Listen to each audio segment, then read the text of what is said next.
Olá, sejam todos muito bem-vindos à plataforma de educação à distância Tonaula SP. Sou a professora Liz, professora de língua portuguesa e produção textual, formada em letras e também em pedagogia. E estamos aqui para mais uma aula. Já pega o seu material, vamos anotar que hoje é assunto novo, um assunto muito interessante e um assunto que despenca na prova. Isso mesmo, pontuação. Temos vários aspectos da pontuação aí para a gente falar. E vamos começar da pontuação e a vírgula a gente vai falar numa aula separada, porque a vírgula, sim, é a nossa grande vilã. Mas se você prestar atenção na aula, você vai ver que você vai tirar de letra.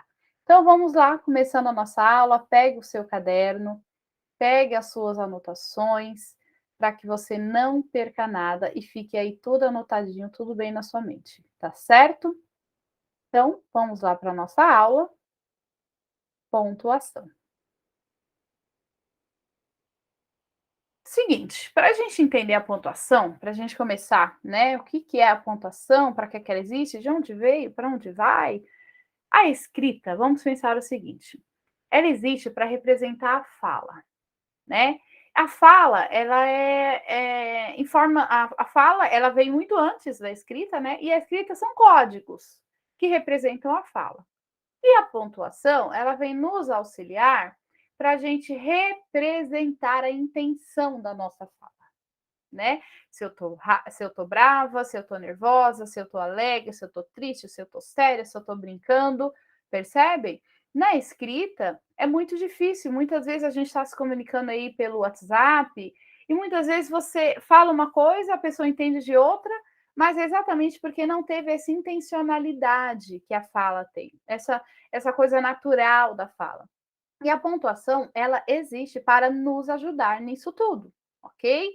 Então vamos lá, só para a gente ter uma ideia, como a pontuação pode mudar todo o sentido de alguma fala, tá? Se eu falo para vocês, ó, Maria, sua mãe, traga minha toalha, disse ela. Não tem nenhuma pontuação. Maria, sua mãe, traga minha toalha, disse ela. Né? Como eu já fui bonzinha, eu já deixei pronto para vocês. Eu coloquei uma pontuaçãozinha aí, ó. Maria sua. Opa, do verbo suar. Lembra que eu já falei isso para vocês? Soar. Quem soa é o sino. Quando a gente transpira, a gente sua, ok? Então, ó, Maria sua. Ponto. Travessão. Mãe, vírgula. Lembra o vocativo? Mãe, traga minha toalha, vírgula, disse ela. Entenderam como a pontuação fez toda a diferença, né? Olha lá outro exemplo. Você vem e não espera.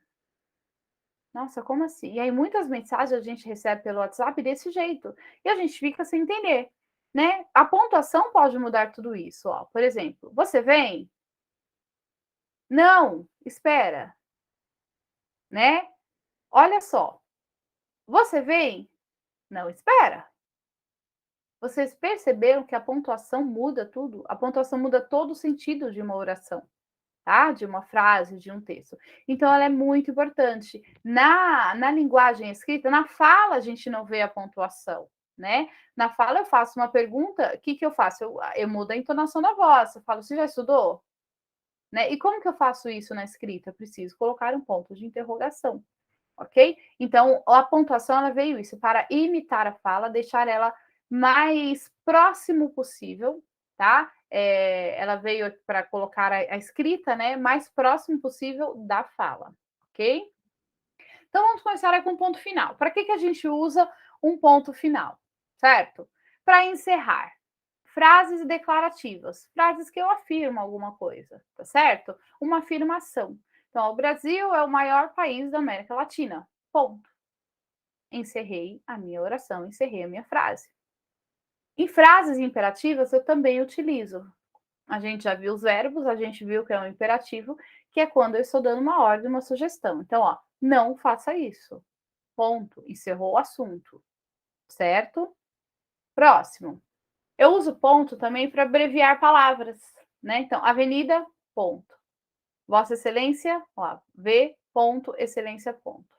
Página, ponho só o pezinho e o ponto. Doutor, DR, ponto. Tá? Então, quando eu quero abreviar palavras, eu utilizo ponto. para separar períodos. Lembra que a gente viu que é período? Ele começa lá na letra maiúscula e termina no ponto, tá? Então, é exatamente isso. Aí, se eu vou iniciar um outro período, aí eu inicio de novo com a letra maiúscula, tá? Mas até aquele ponto, eu sei que eu tenho um período. Ó, fica mais tempo, ponto. Ainda é cedo, ponto. Eu tenho 2 períodos aí, ok? Ponto de exclamação, né? Aquele tracinho com o pontinho embaixo. E aí ele serve para expressar emoções, sentimentos. Como que, por exemplo, surpresa, felicidade, indignação, raiva. Então, olha lá, que pena, né? É uma emoção, é um sentimento, é uma sensação que a gente está. E aí eu represento isso na escrita por meio do ponto de exclamação, certo? Após um vocativo também, tá? Normalmente o vocativo ele sempre vem, né, isolado ali por vírgula, mas se eu quero expressar alguma emoção, eu também vou utilizar. Então, filho, tenha um bom dia. Olha, estou abençoando alguém, né? Eu estou ali exprimindo um sentimento, exprimindo uma vontade, certo? Para que eu uso também? Olha lá, frases imperativas. Ah, mas você já falou que frases imperativas eu uso o ponto final. Sim, mas se nessa minha frase imperativa, tá, eu quiser expressar alguma emoção, eu vou usar o exclamação também, tá? Diferente de, por exemplo, numa receita, que é que usa a frase imperativa, de falar assim, adicione 2 ovos. Percebe que eu não tenho nenhuma emoção aí, não quero expressar nada? Agora eu olho para o meu filho e falo, cale-se. Tô nervosa, né?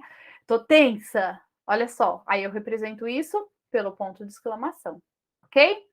Após interjeição. O que é interjeição, professora? É uma das 10 classes gramaticais, que é exatamente palavrinhas que nos demonstram, que nos mostram, tá? Que tem ali alguma emoção, tá? São as interjeições, são responsáveis por nos mostrar na escrita essas emoções. Ufa, nossa, que alívio, meu Deus, que isso? Sabe? Ah, então, sabe quando a gente fala assim escreve no WhatsApp, ah, tá? Esse A é uma interjeição, mas é um A com H, né? Não vai escrever ata, tudo junto, ata. Ata é um documento. A, tá, então é A com H. Isso é uma interjeição, tá bom? Então, são palavras que já têm essa função. Então, logo, eu vou utilizar o ponto de exclamação, porque o ponto de exclamação tem essa função, tá certo? Interrogação. Interrogação a gente sabe que é para pergunta, né? E eu utilizo ela em perguntas diretas, né? Ó, você está estudando? Aquilo que eu falei para você. Na fala, eu não preciso saber que tem um ponto de interrogação, porque a entonação da minha voz me mostra isso, né? Mas e na escrita? Como que eu mostro que isso é uma pergunta? Usando o ponto de interrogação, tá? Às vezes aparece junto com o ponto de exclamação, né? Já viram isso? E sim, tá? Isso faz parte da língua portuguesa, porque ao mesmo tempo que eu quero perguntar, eu quero enfatizar algo, eu quero demonstrar aí alguma emoção. Então, ó, não brinca, é sério. Então, eu estou fazendo uma pergunta, mas ao mesmo tempo eu estou espantada.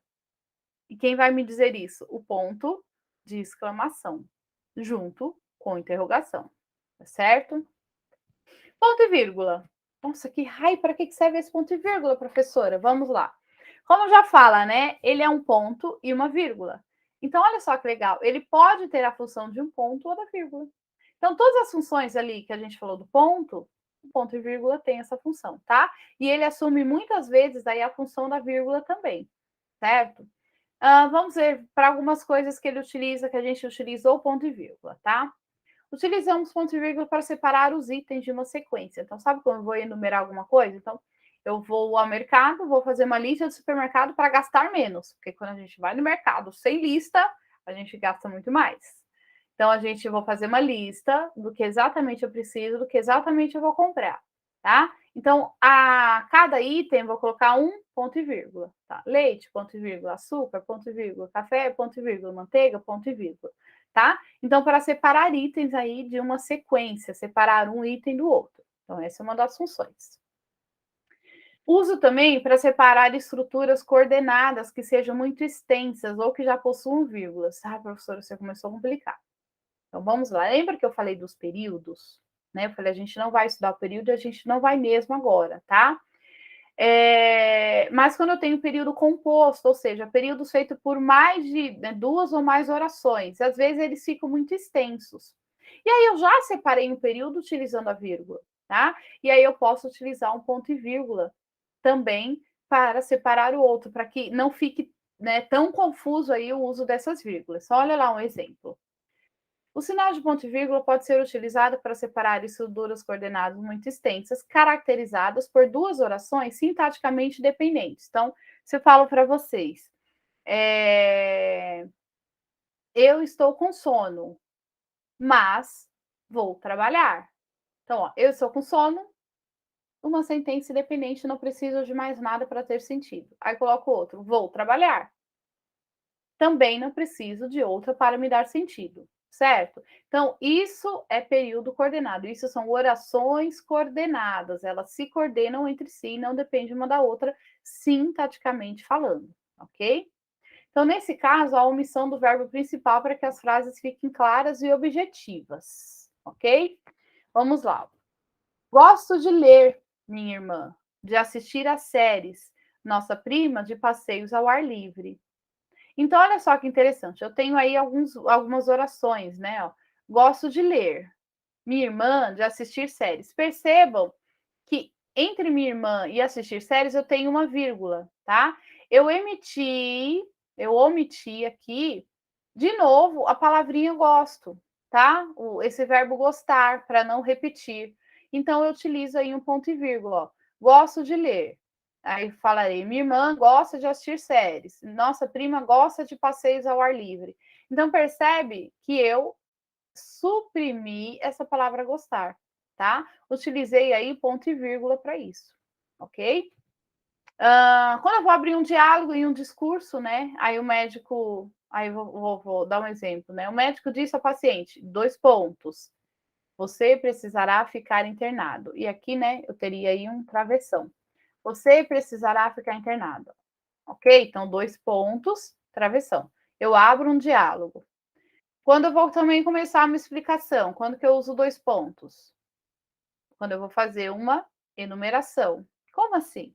Temos 2 coisas a fazer: estudar e trabalhar.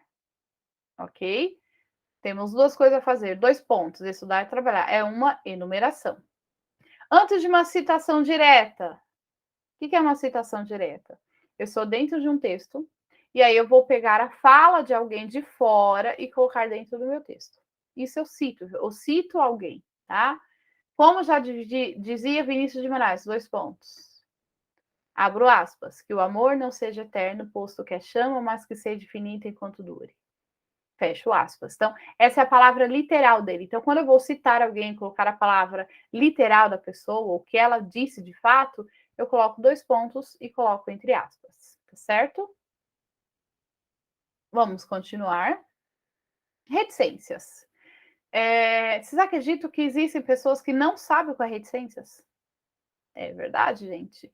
Que vê esses 3 pontinhos aí, ó, mas nunca ouviu falar o nome, tá? Reticências, os 3 pontinhos.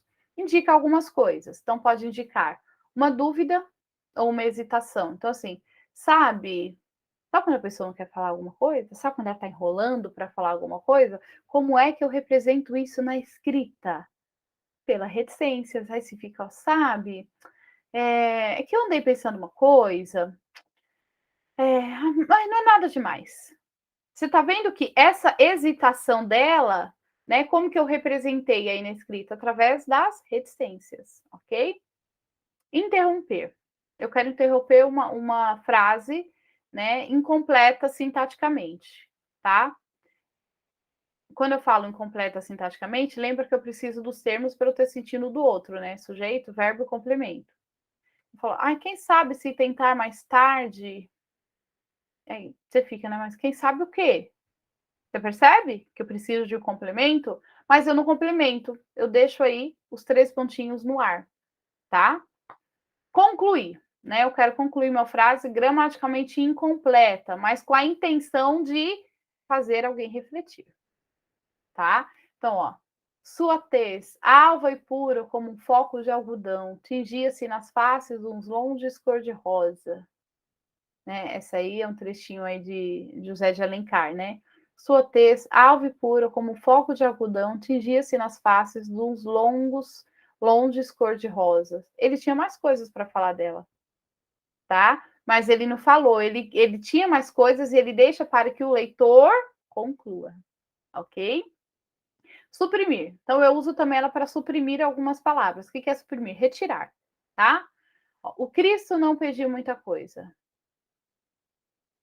Eu tenho mais alguma coisa aí no texto original, tá? Mas eu não quero colocar o texto original inteiro. Então, eu suprimo uma parte, eu retiro uma parte, mas para indicar que eu estou retirando essa parte, eu coloco reticências. E aí eu deixo claro que ali tinha mais um trecho, eu que não coloquei, tá? Então, o Cristo não pediu muita coisa, ele só pediu que nos amássemos uns aos outros. E aí quem disse isso foi Chico Xavier, tá? Mas você entende isso? Que na fala do Chico Xavier ele tinha mais alguma coisa para retirar do texto, tá? Mas ele não colocou aí. É isso que essa reticência indica, certo? E o parênteses, né? Os parênteses são usados para isolar palavras, frases intercaladas, né, de caráter explicativo. Quando eu falo intercalado, pensa na estrutura sintática, sujeito, verbo e complemento. Qualquer termo que esteja no meio desses três carinhas aí é algo intercalado, tá? Então, ele serve, né, para intercalar essas frases, datas e também pode substituir o ponto ou travessão, tá? Ele também tem essa função. Então, olha lá um exemplo.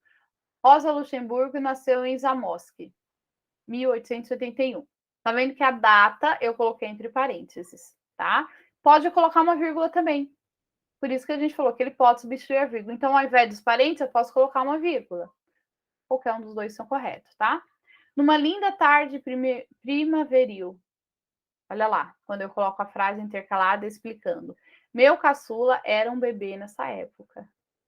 Entre parênteses. Ele veio nos visitar pela última vez. Percebe que se eu te retirar essa frase, a minha oração continua tendo sentido, o meu texto tem sentido, né?